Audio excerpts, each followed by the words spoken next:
একটা ছেলের সঙ্গে আর একটা মেয়ের সঙ্গে বন্ধুত্ব তৈরি হলো, মনের মিল হলো, বন্ধুত্বটা টিকেও থাকলো 1 সপ্তাহ পর 1 মাস, 1 মাসের পর 1 বছর বা কয়েক বছর ধরে।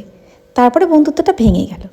যে সত্যি সত্যি বন্ধুত্বটা রাখতে চেয়েছিল সে হয়তো ভাবছে যে কী এমন বললাম, কী এমন করলাম যে বন্ধুত্বটা ভেঙে গেল, বন্ধুত্বটা টিকলই না।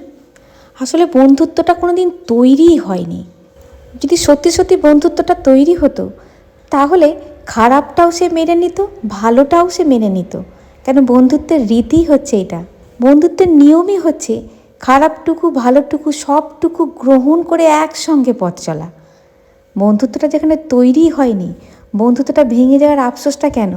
সম্পর্ক তৈরি হওয়ার পর সম্পর্ক টিকে থাকে বিনা স্বার্থে, বিনা কন্ডিশানে। সম্পর্ক টিকিয়ে রাখার জন্য বারবার প্রমাণ দিতে হয় না, দেখো আমি তোমাকে কত ভালোবাসি। তাই যে গেছে তাকে যেতে দেওয়াই ভালো। তাই জোর করে সম্পর্ক আর জোর করে যৌবন কোনোটাই ধরে রাখা যায় না।